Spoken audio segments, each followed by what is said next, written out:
자, 여러분들이 앞으로 이제 살게 될 거잖아요. 지금이야 이제 여러분 부모님이랑 집에서 지지고 볶고 그냥 사소한 거 별 일 같지도 않은 걸로 싸우겠지만, 여러분들 이제 겨우 그 정도 사람이 되지 않고 여러분 나중에 더 크면 되게 여유롭고 너그럽고 다른 사람의 생각을 수용해 줄 수 있고, 화가 나는 말을 들어도 화내지 않을 수 있는 그런 사람이 여러분들 다 될 거잖아요. 물론 그런 사람이 되는 거는 여러분들 개인의 노력만으로는 사실 힘들 수 있어요. 왜냐하면 여러분들이 아무리 그런 삶의 방향을 추구하려고 여러분들의 마음을 정했다 할지라도 여러분들 너무 가난해요. 찢어지게 가난해요. 그럼 그렇게 할 수가 있어요? 마음의 여유가 일단 생기기가 힘들어. 그래서 그렇게 하기가 힘들단 말이에요. 그리고 여러분 주변에 여러분들을 열받게 하는 사람들이 이게 다수 포진되어 있으면 이게 쉽지가 않습니다. 물론 그렇다고 환경에 의해서 사람이 무조건 다 지배를 받는 것도 아니에요. 그럼에도 불구하고 저 사람 참 어려운 조건과 환경 속에서도 저런 바른 생각과 사상을 지니고 있구나 라고 타인으로부터 평가받는 사람이 분명히 있어요. 개인의 노력으로만 쉽지 않은 일이지만 그런 사람이 아예 없는 건 아니다 라고 여러분들 아시면 되고, 그런 차원에서, 그런 취지에서 전도사님이나 여러분들이나 그렇게 살면서 너그러움과 유연성을 갖춘 어떤 사람의 모델을 머릿속에 생각하고 있을 텐데, 전도사님이 최근에 만난 그 모델에 가장 부합하는 사람을 한 명 소개할 건데, 그 사람은 바로 아까 넘어갔는데? 네, 넘어가게 좀 해주세요. 네. 그래요. 이제 된다. 그 사람은 바로 이 사람입니다. 전도사님이 최근에 만났어요. 여러분들은 이게 청소년 관람 불가 제품이어가지고 이걸 볼 수 없지만, 여기 있는 선생님들은 대부분 다 받고, 대한민국 사람들 대부분 받고, 그리고 이게 학교 폭력을 주제로 하고 있기 때문에 나중에 여러분들이 커서 3년 혹은 6년 뒤에 여러분들 이 작품을 볼 수도 있을 것 같아요. 여기 지금 실실 웃고 있는 청소년들은 이미 본 거야, 이걸? 이거 보면 어떡해. 여러분들 보면 안 되는 거야. 물론 부모님의 시청 지도에 따라서 같이 볼 수 있는 작품이기도 해요. 자, 굉장히 나이스한 사람이에요. 그래서 별명도 나이스한 개 땡땡이에요. 그래서 작중에서 이분을 나이스한 개 뭐뭐라고 많이 평가를 합니다. 그래서 여러분에게 소개하고 싶은 전도사님이 최근에 본 나이스한 인물 누구냐면 예솔이 아빠 하도영이라는 사람이에요. 오늘 이 하도영과 오늘 본문에 등장하는 바리새인 시몬을 한번 비교해 보려고 합니다. 자, 하도영과 바리새인 시몬 어떤 특징이냐? 첫 번째, 돈이 많아요. 우리 하도영은 젊은 나이에, 점점 전선에 몇 살 차이 안 날 것 같은데, 성공한 재평건설이라고 하는 건설사 사장님입니다.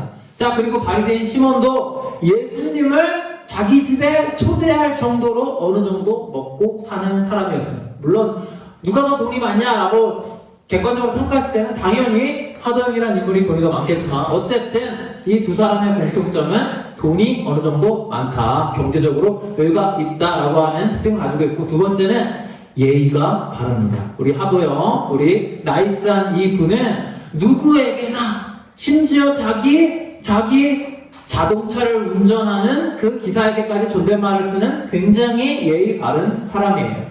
그리고 이 바리새인 시몬도 예의 바른 사람이라는 걸 알 수 있었는데, 어떤 부분에서 알 수 있냐면, 자기 집에 초대받지 않은, 그리고 이 바리새인 시몬 입장에서는 이 사람이 도덕적으로 옳지 못하고 저 사람은 죄인이어서 같이 가까이 하고 싶지 않은 사람이 우리 집에 내 허락도 없이 마음대로 찾아왔어. 그럼 그 사람을 문정박대하거나 쫓아버리거나 아니면 뭔가 비난을 하거나 할 수 있는데, 그렇게 하지 않고 저 사람은 죄인인데 라고 어떻게 했어요? 속으로만 생각했죠.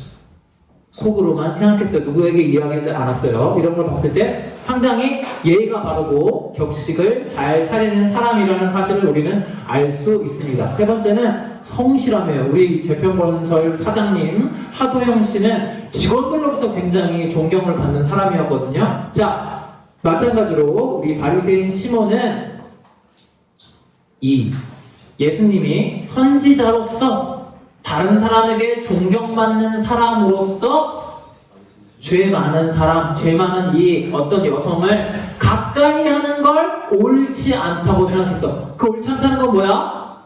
나도 그렇게 살지 않으니까. 그 옳지 않은 걸 나도 안 하려고 하니까 어때? 선지자인 저 예수도 그걸 그렇게 죄 많은 사람을 가까이 하는 걸 옳지 않아 라고 생각을 하게 된 거죠. 그래서 사람을 비롯해서 부정한 어떤 것에는 가까이 하지 않는 것에 굉장히 익숙한 그런 경건한 바리새인이었다는 사실을 알 수 있고, 그런 규칙 규범을 지키는 것에 굉장히 성실한 사람이라는 걸 오늘 본문을 통해 알 수 있어요. 그런데 우리 하도영과 바리새인의 마지막 특징인 이 유연한 사고를 했다는 점입니다. 바리새인의 입장에서 여러분, 예수님을 우리 집으로 초청한다는 것 자체가 사람들 눈밖에 날 수 있는 그냥 좋은 애인 줄 알았는데, 그냥 좀 특이한 애인 줄 알았는데 좀 튀는 짓을 하네, 이런 눈총을 받을 수 있는 일이었다는 거죠. 그럼에도 불구하고 이 바리새인은 무슨 용기가 있었는지 예수님을 자기 집에 당당히 초청해서 이 사람이 옳은 사람인지 아닌 사람인지 내 두 눈으로 직접 확인해야겠다라는 생각을 가지고 있었던 사람일 수 있어요. 그만큼 누군가 나한테 해주는 말, 그게 중요한 게 아니라 내가 직접 보고 판단하겠다, 내가 그 사람을 평가하고 판단하는 데 있어서 보다 유연한 사고를 하겠다라고 생각을 했죠. 우리 하도영도 아까 제가 하도영을 어떻게 소개했죠? 예솔이 아빠 도영이라고, 하도영이라고 소개를 했는데, 마지막에 보면 이런 스포지만 미안합니다. 어차피 여러분들 보면 안 되는 거니까, 예솔이가 자기 친딸이 아니었어. 자기 친딸이 아니었는데 그럼에도 불구하고 자기 딸을, 자기가 기른 딸을 지키기 위해서 끝까지 노력하는 이런 모습을 보면 평범한 사람의 사고는 아니고 굉장히 유연한 사고를 할 수 있는 사람이었다라는 사실을 우리는 알 수 있어요.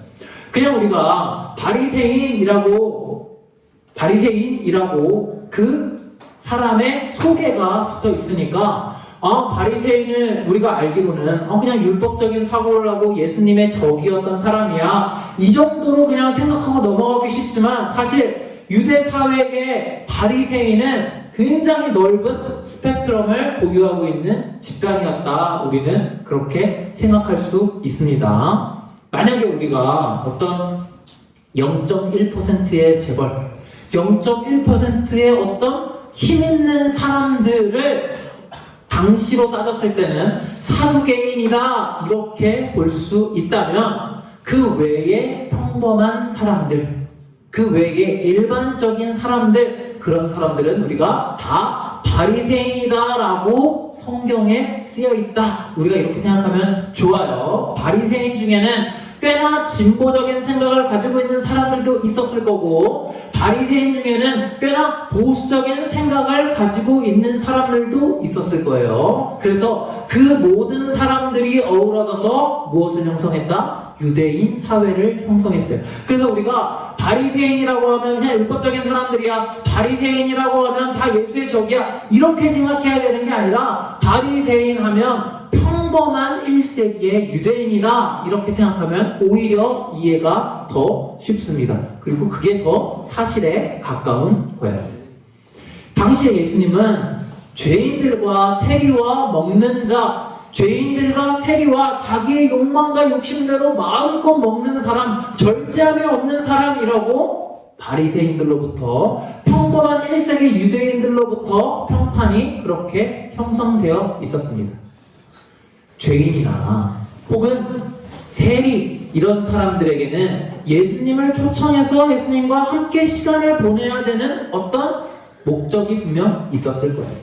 죄인들의 경우에는 죄가 많은 사람들이니까 사람들로부터 손가락질을 받을 수도 있고, 혹은 어떠한 병에 걸려서 예수님을 만나서 그 병을 고치고자 하는 자기의 목적이, 예수님을 만나고자 하는 그 목적이 분명히 있을 거고요. 세리들은 당시에 유대인들에 비해서 훨씬 좋은 생활, 좋은 경제적 상황을 누리고 있음에도 불구하고, 자신의 사회적 위치에도 불구하고 그것을 주변 사람들에게 인정받지 못하고 오히려 죄인이라고 손가락질 받는 이 상황 속에서 예수님이라고 하는 당대의 최고의 인플루언서와 식사의 자리를 갖는 것만으로도 내가 내 힘으로, 내가 사람들에게 좋은 평판을 얻지는 못하지만 그런 좋은 평판을 얻는 사람과 어울리는 것만으로도 대리만족을 할 수 있는 그런 분명한 목적을 가지고 있었을 텐데,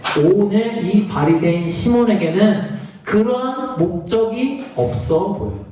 오히려 죄인들과 세리에 비해서도 오늘 바리새인 시몬의 그 예수님을 만나고자 예수님을 초청한 그 목적이 훨씬 더 순수해 보인다 이거예요.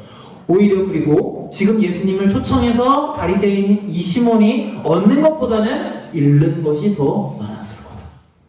그럼에도 불구하고 왜 이 바리새인 시몬이 예수님을 초청해서 밥을 먹으려 했겠어요? 전도사님은 그 원인에 대해 바리새인 중에 정말로 진리를 탐구하고 진짜 옳은 것이 무엇인지 구도하는 사람, 도를 구하는 사람이 분명 있었을 거다라고 전제를 하고 싶습니다. 요한복음에 그런 사람이 나와요. 대표적인 사람이 바로 니고데모라고 하는 사람이고, 유대인은 아니지만 예수님이 십자가에 못 박혀 죽으실 때에 예수님의 죽음을 지켜보고 저 사람은 정말 하나님의 아들이었구나라고 탄식하는 백부장이 나오는데, 백부장 물론 이방인이겠죠. 그 이방인 역시 그런 도를 구했던, 정말 진리를 탐구했던, 정말 옳은 게 무엇인지 궁금하며 순수한 그 궁금증으로 살았던 사람 중에 대표적인 사람들이 아닌가 이런 생각이 듭니다. 시몬 역시 일반적인 보통의 1세기의 그 유대인 바리새인이었지만 그에게는 니고데모나 혹은 이방인 백부장이 가지고 있었던 순수한 진리에 대한 탐구, 정말 과연 옳은 것이 무엇일까라고 궁금해하는 그 궁금증이 분명 있었을 거예요. 여러분들도 마찬가지죠. 그런 궁금증이 있으니까 이제 시험을 앞두고 굉장히 중요한 이 시기에, 한시라도 아껴서 공부해야 되는 이 시기에 여기에 나와서 설교를 듣고 예배를 드리고 있겠죠. 니고데모래요. 바리새인 시몬 이런 사람은 마치 여러분과 같은 그런 진리에 대한 순전한 마음이 있었던 사람이다 라고 우리는 생각해 볼 수 있는 겁니다. 그리고 여인에 대해서 한번 생각을 해볼게요. 이 여인은, 우리는 흔히 이 여인에 대해서 그냥 덮어놓고 이 여인 죄 많은 여인이라고 우리 성경책에 나왔으니까 죄 많은 여인이라고 많은 사람들이 인정하는 삶을 살았던 사람이니까 그냥 어떤 성매매 종사자가 아닐까 이렇게 어렴풋이 우리는 추측을 하기도 해요. 물론 그럴 수 있어요. 그럴 수 있지만 보다 심층적으로 이 여인에 대해 한번 생각해보면 이 시몬 바리새인 시몬, 이 사람이, 이 여인이 멀리에서 예수님을 찾아왔어. 자기가 초청하지도 않은 그 사람이 쫓아왔어. 그런데 문전박대를 하지 않았단 말이에요. 당시 유대 사회에서는 단지 성매매 종사자들만 죄 있는 사람으로 취급받았던 게 아니라 2번 이상 결혼한 여인, 혹은 혼기가 다 찼는데도 불구하고 오랫동안 어떤 신체적인 결함, 정서적 결함이 있어서 오래 결혼하지 못한 사람을 장애인 취급하는 그런 사회였어요. 그리고 특별히 이 여인이 어렸을 때부터 어떤 이혼을 당하거나 이런 사회적인 관계에 있어서 문제가 생긴 사람을 전부 다 죄인이라고 취급하는, 지금 우리 생각에서는, 지금 우리 사고에서는 절대 그럴 수가 없는데 당시 1세기 유대 사회에서는 그렇다는 거예요. 그런데 이런 사람들이 핍박을 받을 수도 있고 핍박을 받지 않을 수도 있는데 그 기준이 뭐냐? 이 여인이 사회적으로 높은 위치에 있느냐 그렇지 않느냐에 의해서 핍박의 정도가 결정이 돼요. 내가 이런 다른 사람들로부터 뭐 오랫동안 늦은 나이까지 시집을 못 가거나 당시 그 결혼을 하는 적정 연령은 15세였습니다. 15세. 한 20살 넘어서 20살이 넘었는데 아직도 결혼을 못했어. 그러면 이렇게 죄 많은 여인으로 낙인이 찍히는 겁니다. 그 기준이 굉장히 이상했죠. 지금 우리가 생각하기에. 어쨌든 그런 여인이 지체가 높고 그 집이 잘 살고 경제적으로 부유하게 살면 함부로 대하지 못했겠지만 그렇지 않을 경우에는 지나가는 사람에게 돌을 던지거나 지나가는 아무런 죄도 없이 그냥 우리 생각으로는 우리 기준에 봤을 때는 아무런 죄가 없는 사람들도 심각한 비난을 받을 수 있는 당시 사회 분위기였죠.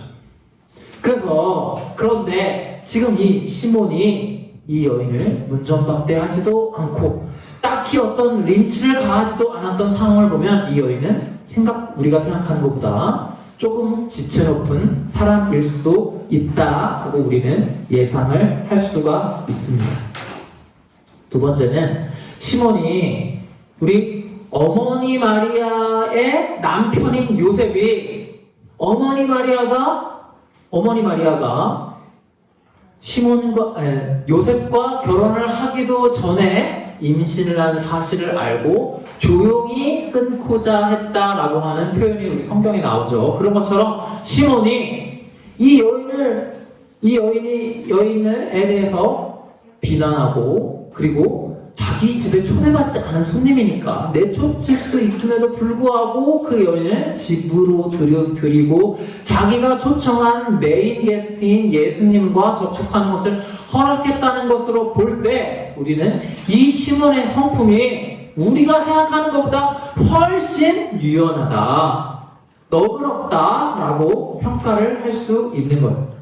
그리고 세 번째로 시몬은 옳고 그름에 대한 이 생각이 유연한 사람, 우리 아까 이야기를 했죠. 유연한 사람이라는 것도 충분히 알 수 있다. 우리는 이 본문을 통해서 사실 시몬에 대해서 어떻게 정확하게 나온 건 아니지만 시몬의 삶, 시몬의 행동, 시몬의 이 생각을 자세히 보는 것만으로도 다양하게 생각을 해볼 수 있다라는 걸 우리는 알 수 있어요. 그런 의미에서 우리 시몬과 이 여인을 한번 비교해 봅시다. 자, 시몬은 처음에 어떤 사람이라고 했어요? 돈이 많은 사람이라고 했어요. 이 죄 많은 여인은 어떨까? 가난한 사람일까요? 가난한 사람일 수도 있어요. 경제적으로. 부자일 사람일 수도 있죠. 경제적으로. 전도사님이 생각하기에는 특별히 경제적으로는 가난하지 않았을 거라고 생각해요. 그런데 뭐가 가난했을까? 마음이 몹시 가난했겠죠. 가난하다는 것은 스스로 죄가 많다고 남들도 나를 욕하지만 나 역시도 죄가 많다는 걸 스스로 생각하는 우리는 이런 사람들을 요즘은 뭐라고 표현하냐면 자존감이 낮다라고 표현을 해요. 자존감이 굉장히 낮은 사람일 수 있어요. 자, 두 번째, 바리새인 시몬은 예의가 바르다고 했는데 이 여인은 약간 예의가 없어. 무례해. 초청받지 않았는데 함부로 그 집에 들어갔죠. 지금 우리로 따지면 옆집 문 정도 두들기는 거 그게 뭐가 큰 결례야 신뢰야 라고 생각할 수 있지만 당시 1세기 유대인들의 입장에서 초청받지 않은 자리에는 갈 수가 없어. 도저히 갈 수가 없어. 이건 너무 수치스러운 일이에요.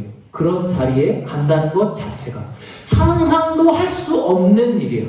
그런데 이 여인은 들어갔죠. 그러니까 이 여인은 지금 뭘 하고 있다? 무례를 상당히 무릅쓰고 행동하고 있다라는 사실을 우리는 알 수 있어요. 자, 바리새인 시몬은 죄가 없어. 굉장히 당당한 사람이에요. 예수님이 죄 많은 여인과 같은 죄를 짓는 것 그런 문제가 아니라 그런 사람을 가까이 하는 것만으로도 굉장히 실수다, 잘못이다 라고 생각할 정도로 우리 시몬은 죄가 없는, 스스로 생각하기에 나는 죄가 없어 라고 생각하는 사람이었고 우리 죄 많은 여인은 어떻습니까? 예수님을 만나기 위해 내가 무례를 범하는 거야. 하나의 죄를 더하는 거야. 하나 염치 없는 짓을 하나 더하는 거야. 그럼에도 불구하고 내가 예수님을 만나야겠다라고 생각할 정도로 마음속에 간절함이 있었던 거죠. 그만큼 내 죄가 많다라고 생각했던 사람이에요. 그래서 결론, 오늘 본문의 결론이죠. 그래서 결국 어떻게 돼요? 우리 바리새인 시몬은 예수님을, 주인을, 자기 빚을 탕감해준 사람을 덜 사랑하는 사람이 됐고요. 그리고 죄 많은 여인은 예수님에 의해서 예수님을 더 많이 사랑하게 된 사람이 되는 것이랍니다. 그래서 오늘 본문을 41절에 살펴보면 이런 말이 나오죠. 이르시되 빚주는 사람에게 빚진 자가 둘이 있어 하나는 500데나리오를 줬고 하나는 50데나리오를 줬는데 갚을 것이 없으므로 둘 다 탕감해 줬대요. 참 좋은 주인이죠. 자, 어떤 사람은 500데나리오, 어떤 사람은 500만 원을 빚졌고 어떤 사람은 50만 원을 빚졌는데 둘 다 갚을 능력이 없으니까 주인이 어떻게 됐대요? 둘 다 탕감을 해줬대요. 그러면 여러분들이 저 사람은 500데나리온 빚을 탕감받았구나, 빚을 면제받았구나, 나는 50만원 빚을 면제받았구나, 이 상황에서 여러분 어떤 마음이 들 것 같아요? 저 사람 좋겠다. 500만 원이나 탕감받았네. 난 50만 원 탕감받았네. 이런 생각이 드는 것 같지 않으세요? 만약에 입장을 바꿔서 내가 500만 원 빚을 면제받고 내가 아는 어떤 사람이 50만 원 빚을 면제받았다고 생각해보세요. 여러분은 어떤 마음이 들까요? 우와, 나는 500만 원이나 면제받았네. 450만 원 더 벌었네. 이런 생각이 들겠죠. 그래서 A라고 하는 사람, B라고 하는 이 두 사람을 서로 비교해 봤을 때 과연 누가 더 내 빚을 탕감해준 그를 사랑했냐라고 이야기했을 때 우리 입장에서는 둘 다 똑같이 사랑하겠죠 라고 대답할 수 있지만 당시 1세기 유대인이었던 이 바리새인 시몬의 입장에서는 당연히 더 많이 탕감받은 사람이 더 많이 사랑할 수 있다, 더 많이 사랑하는 마음이 들 거다라고 판단을 한 거고, 예수님 역시 그 말이 맞다라고 평가를 해주셨어요. 저는 생각이야. 내 생각에는 이 예수님이 맞다라고 하시는 말씀은 당대 1세기 유대인에게만 적용되는 그 사람들의 문화 안에서만 통용되는 맞다가 아니라 지금 현재를 살고 있는 우리들 입장에서도 그게 맞다가 되는 게 옳아요. 우리는 예수님의 사랑이 동일하고 우리 모두가 하나님을 사랑해야 되는 존재이기 때문에 우리가 빚을 500만 원 탕감받든 50만 원 탕감받든 1000만 원 탕감받든 똑같이 하나님을 사랑해야 된다라고 생각하지만 그게 사람 마음이 그렇지가 않아요. 내가 하나님한테 더 많이 받으면 더 사랑할 수 있듯이 더 많이 탕감받으면, 더 많이 면제받으면, 더 많이 용서받으면 더 하나님을 사랑하게 되는 게 인간의 기본 이치라는 거예요. 시몬과 이 여인의 행동을 비교해 봤을 때 예수님께서 이 비유에 대해 말씀하시고 이렇게 이야기를 하죠. 내가 너희 둘을 비교해 보니까 이렇더라. 이 여인은 나를 보기 위해 멀리서 나를 찾아왔어. 그런데 시몬, 너는 뭐야? 내가 너를 찾아왔지. 이 여인은 나를 보자마자 눈물로 내 발을 닦았어. 그런데 너는 내게 발 씻을 물도 주지 않았지. 이 여인은 나를 보자마자 값비싼 향유를 내 머리에 부어주었어. 하지만 너는 내 머리에 감람유조차, 식용유로 사용하는 그 감람유조차 내 머리에 부어주지 않았지. 결과적으로 봤을 때 누가 더 예수님을 사랑하게 됐어요? 죄 많은 여인이 사랑하게 됐죠. 그러므로 내가 내게 말하노니 그의 많은 죄가 사하여 졌도다. 우리는 이 말을 내가 예수님을 남들보다 더 많이 사랑하니까 내 죄가 더 많이 사해진 거다라고 생각할 수 있어요. 그런데 이런 생각은 매우 잘못된 생각입니다. 예수님은 누구의 죄를 사하실까요? 자기를 사랑한 사람? 자기를 더 많이 사랑한 사람? 아니요. 우리 모두의 죄를 사해 주시는 거죠. 예수님이 십자가에 못 박혀 죽으실 때 뭐라고 말씀하셨어요? 하나님, 아버지, 저들의 죄를 용서하여 주소서. 저들은 지금 자기들이 무엇을 하는지 모르고 있기 때문에 저러는 것입니다. 그 자리에서 간절하게 예수님이 풀려나실 것을 빌며 그 자리에 참여했던 어머니 마리아나 혹은 사도 요한과 같은 그 상황을 매우 안타깝게 바라봤던 사람들의 죄만 사해 주신 것이 아니라 그 자리에서 예수님을 십자가로 못 박고 거기서 즐기고 조롱하고 웃었던 그 사람들의 죄까지 거기에서 다 사해진 거예요. 여기에서 예수님이 너의 죄가 사해졌다라고 이렇게 말씀하시는 건 비단 이 여인의 죄만 사해진 게 아니라 여기에서 예수님을 판단하고 정죄하고 예수님 이러면 안 되는데 저러면 안 되는데 죄 많은 여인이랑 가까이 하면 안 되는데 이렇게 판단하고 비판했던 바리새인 시몬의 죄마저도 용서되었는데 확정적인 미래니까 오래된 미래니까 여러분 용서된 거죠. 용서된 거나 다름없죠. 지금 우리 십자가 이후의 삶을 살아가는 우리의 입장에서 다 용서가 이미 된 거고 당연히 예수님이 십자가에 못 박혀서 죽으시고 그 죄를 다 사하게 될 사람들의 입장에서도 용서될 죄사함을 받을 문제지만 이미 된 거나 다름없어요. 그래서 죄가 사해졌다라고 표현을 하시는 거죠. 다 사해졌지만 누구는 몰라? 시몬은 몰라요. 왜냐? 내가 죄가 있는 줄 모르기 때문이죠. 우리는 내가 500만원 탕감받았어, 내가 500만원 면제받았어, 혹은 내가 50만원 면제받았어 라고 자신의 정체성을 나는 500만원 미친 죄인이야, 5천만원 미친 죄인이야, 50만원 미친 죄인이야 라고 자신의 정체성을 스스로 판단하지만 우리는 하나님의 입장에서 보면 다 사형수에 불과해요. 죽어 마땅한 사형수에 불과합니다.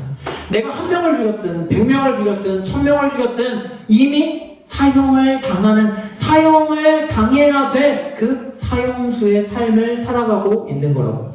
여기서 여러분들이 1명을 더 죽이건 2명을 더 죽이건 혹은 여러분들이 이제 그 이전에 여러분들의 삶을 뉘우치고 이제부터는 아무것도 하지 말아야지 살아가건 여러분의 운명은 뭐다? 우리의 운명은 뭐다? 사형수라고. 그런데 이런 소문이 들려오는 겁니다. 우리가 사형 안 당할 거래. 우리 죄가 다 사해졌대. 옆에 있는 죄수가 그래요. 그럼 여러분들 뭐라고 생각하겠어요? 말도 안 되는 소리 하지 마. 너 어제 뭐 꿈꿨니? 믿지 않겠죠. 그러다 갑자기 교도관이 맞아. 너네 사형 안 당할 거래. 라고 이야기를 하면 여러분 그 말을 쉽게 함부로 믿을 수 있겠습니까? 믿지 못하겠죠. 그러다가 그 교도소 원장님이 여러분들을 불러서 면담을 합니다. 여러분들의 죄가 다 사해져서 여러분들 사형당하지 않을 거예요. 그런데 여러분들 너무나 오랫동안 사형수로 살아왔기 때문에 그 말도 믿기지 않는 거예요. 마지막에 여러분들은 어디로 갑니까? 재판정 앞에 가는 겁니다. 그리고 판사가 여러분에게 마지막으로 무죄 선고를 하게 되는 거예요. 굉장히 유력자의 탄원서에 의해서 여러분들의 죄가 다 사해졌습니다. 그럼 여러분들의 과거를 생각하면서 뭐라고 생각할까요? 그때 친구 말을 좀 믿을 거. 내가 그때 친구 말을 좀 믿었으면 사형수처럼 살아가지 않아도 됐을 텐데. 물론 난 당연히 마땅히 사형을 받아 마땅한 그런 사람이긴 했지만 결국 어떻게 됐어요? 사형을 받았어? 안 받았어? 안 받게 됐다니까요. 어차피 사형 안 받게 되는데 사형수처럼 살지 말 걸 하고 여러분의 삶을 후회하게 된다는 거예요. 뭐가 없으면? 믿음이 없으면. 오늘 여기에서 예수님이 이 여인에게 이렇게 이야기를 합니다. 내 믿음이 너를 구원하였다. 그래서 우리는 이렇게 생각하겠죠. 우리가 믿음을 잘 갖고 있으면 두 손 꼭 쥐고 예수님을 믿으면 우리가 구원을 받는구나. 심지어 믿음에 있어서까지 우리는 이걸 인과응보적으로 생각하기 쉬워요. 원인에 따른 내가 믿었기 때문에 예수님이 나를 사해준다 라고 생각하기 쉬워요. 그런데 여러분 그게 아니에요. 우리의 이 죄는 이미 다 사해졌고 없어졌는데 단지 뭐만 안 할 뿐이야? 우리가 믿지만 않을 뿐입니다. 믿음은 어디에서 온다고 했어요? 믿음은 하나님이 우리에게 해주신 그 신실함을 바탕으로 오는 겁니다.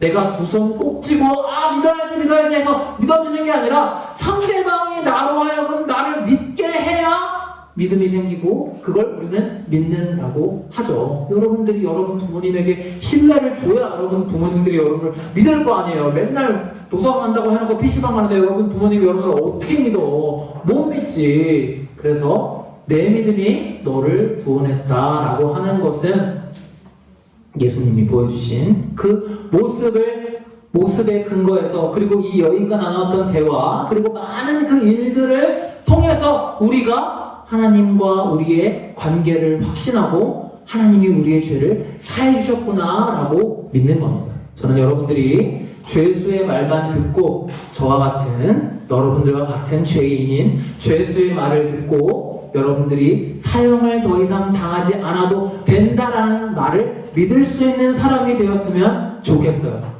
만약에 그렇게 되지 못한다. 그렇다면 여러분들 교도소에 있는 교도관을 통해서 그 말을 전해 듣고 여러분들과는 좀 신분이 다르고 더 높고 더 지체가 있고 더 학식이 있고 존경할 만하고 믿을 만한 사람이겠죠. 그런 사람을 통해 여러분들이 더 이상 사형당하지 않는다는 사실을 믿었으면 좋겠어요. 그게 어렵다면 교도소장의 말을 통해서 여러분들이 그 사실을 믿으면 좋겠습니다. 하지만 그것조차 안 된다면 여러분 마지막 재판장에 가서 판사의 말을 듣고라도 믿을 수 있는 사람이 되었으면 좋겠어요. 죄가 많은 사람이 더 많은 죄를 탕감받는다. 그래서 내가 어떤 죄를 더 지어야지라고 적용하는 건 사실 굉장히 멍청한 일이에요. 그게 아니라 내 안에 지금 내가 죄라고 인식하지 못하고 있는 그것조차도 나의 죄라고 인식하고 내 삶이 어떤지 바르게 돌아볼 수 있는 마음이 생겼을 때 우리는 이 죄 많다고 스스로 생각하는 이 여자처럼 이 여인처럼 예수님 앞에 나아가는 삶을 더 기쁘게 받아들일 수 있다는 겁니다. 그래서 여러분들 살면서 내 죄가 무엇일지 묵상해서 막 가라앉고 내 죄가 무엇인지 묵상하느라 죄책감에 휘달리라는 소리가 아니에요. 여러분들이 죄가 많다고 여기면 여길수록 구원의 기쁨이 커지게 되어 있습니다. 그런 기쁨의 삶을 사랑하는 저와 여러분들 다 되시기 바랍니다. 기도하겠습니다.